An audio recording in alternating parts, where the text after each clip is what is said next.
O que foi feito em termos de manobras de reanimação? Nós sabemos que foi feita ventilação, inicialmente por máscara e uma bolsinha chamada ambu, que é um balão, né? Que a pessoa aperta. Aperta e ele joga ar para frente para forçar o ar numa máscarazinha colocada no rosto. Nós sabemos que foram feitas massagens cardíacas durante um tempo bastante prolongado, praticamente todo o período de tentativa de reanimação foi feita massagem cardíaca. E só para as pessoas entenderem, quando a gente fala de massagem cardíaca, qual é o tempo que um médico deve aplicar isso? Porque isso é um outro dado que gera muita dúvida. E o que nós encontramos, né, inclusive que está no processo, é que eles ficaram 50 minutos fazendo, aproximadamente 50 minutos fazendo essa massagem. É esse o tempo correto? Eles ficaram 50 minutos fazendo a massagem até fazer a intubação. Porque depois da intubação, ou seja, depois de colocar um tubo, que também é uma alternativa a ser feita para ventilação assistida, ou seja, essa ventilação em que eu estou oferecendo o ar positivamente, e pode ser, ao invés de utilizar uma máscara, para melhorar essa ventilação, se passa um tubo direto até os pulmões, assim, leigamente falando, foram 50 minutos até realizar a intubação. Depois da intubação, as manobras continuaram por mais um tempo. Como, no total, os registros também são ruins nesse sentido, mas nós estamos falando em algo em torno de 1h e 40 minutos, em torno de 100 minutos de manobras de reanimação. Mas isso é o habitual? É assim que funciona? Não, definitivamente não é o habitual, a não ser que eu acredite que esta criança está viva. Entendi. Então, se discute muito de que ele teria chegado já morto no hospital, se ele teria chegado vivo. Bem, uma coisa é a atitude médica frente à dúvida.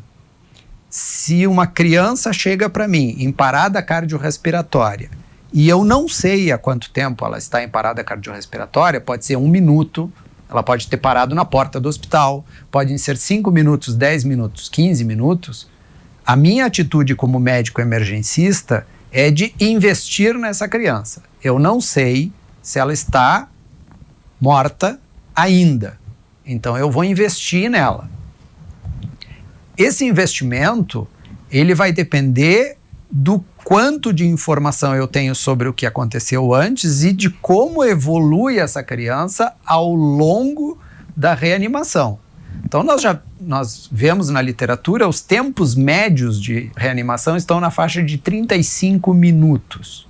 Ou seja, aqui já tem um tempo muito maior. Muito maior. Mesmo que eu tenha uma equipe muito dedicada, muito esforçada, nós estamos falando aí de 50 minutos de reanimação. Mas se eu estou aos 50 minutos fazendo a intubação, ou seja, eu estou iniciando uma nova etapa da reanimação e eu vou continuar a reanimação por mais 40, 50 minutos até completar 100 minutos de reanimação, é porque esta criança está me dando sinais de vida. E aí é o que o senhor explica aqui. Eles começam com a intubação. Então, se eles intubaram é porque aquele menino estava vivo. E tem uma outra dúvida também, porque ele foi intubado 2 vezes. Mas muitas pessoas, né, e enfim, algumas pessoas aventaram que ele não foi intubado 2 vezes. Então, eu até vou pedir para que o senhor corrija quem está errado. Mas que foi reposicionado. O que aconteceu? Se faz a intubação e depois se faz uma checagem da posição do tubo, que normalmente é feita só com estetoscópio. Uma pessoa ventila, a outra escuta para ver se o ar está entrando dos 2 lados.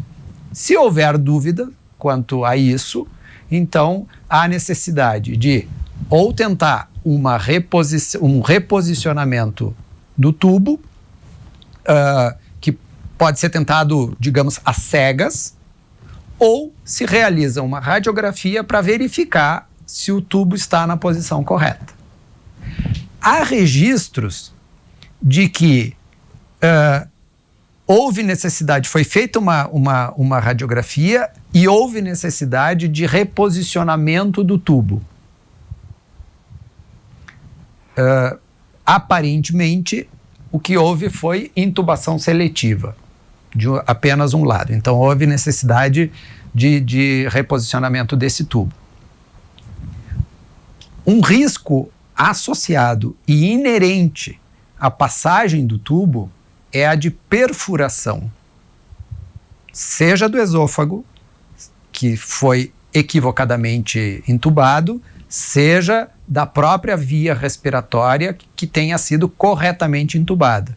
Porque o tubo, apesar de ser de plástico, nós não conseguimos posicioná-lo somente com o plástico. Então, dentro dele vai uma guia metálica. Entendi. Então, sempre existe essa possibilidade de uma lesão no trajeto. É risco do procedimento. Cada vez que eu vou entubar alguém, eu tenho essa possibilidade de produzir um trauma. Então, nós sabemos que houve um problema na primeira intubação, que houve uma radiografia e que houve necessidade de reposicionamento desse tubo. Então, nós sabemos que houve uma radiografia. Bem, foi a partir daí que eu orientei os advogados de que deveriam, então, solicitar essa radiografia, porque ela deveria estar anexa ao prontuário e não estava anexa ao prontuário.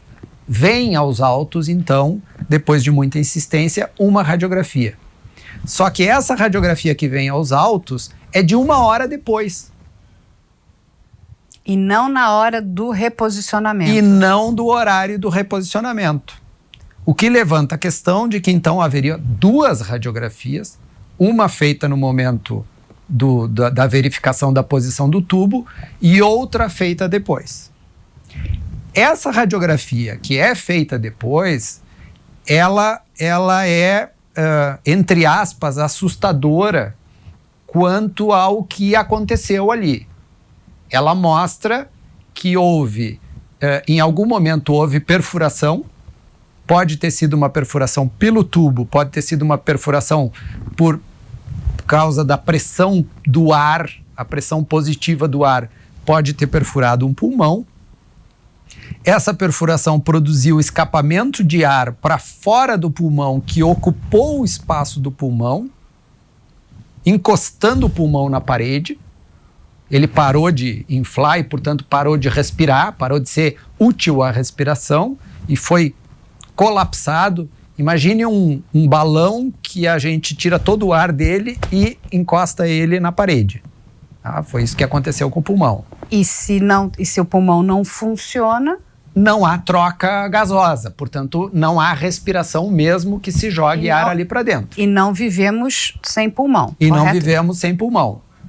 Essa entrada de ar, ela aconteceu dos 2 lados. Então, houve colapso total do pulmão direito e colapso parcial do pulmão esquerdo. E como se chama isso, Dr. Sami? Pneumotórax. Pneumotórax. Pneumotórax. Ele tinha um pneumotórax hipertensivo à direita, ou seja, havia ar fora do pulmão sob pressão do lado direito e havia uma bolha de ar fora do pulmão do lado esquerdo. E isso foi ocasionado no hospital? Isso foi ocasionado no hospital. E a radiografia mostra mais uma coisa. A radiografia mostra que no próprio hospital, e isso está descrito no prontuário que em algum momento foi feito, se tentou um procedimento de retirada desse ar para permitir que o pulmão expandisse de novo. Uma toracocentese, uma perfuração no tórax, que é feita no tórax, para colocar um tubo, extrair esse ar e permitir que o pulmão expandisse de novo. Isso também foi feito no hospital, está escrito no prontuário e consta da radiografia. E eu quero só explicar que eu estou aqui com parte do processo e eu estou com essa radiografia, eu vou deixar aqui no programa para que as pessoas entendam que isso aqui não é uma invenção, isso aqui é um achado e esse material hoje faz parte do processo. Então, possivelmente, me corrija também se eu estiver errada, o Henry veio de fato a óbito por esse pneumotórax? Eu acredito que sim. Essas são lesões incompatíveis com a vida.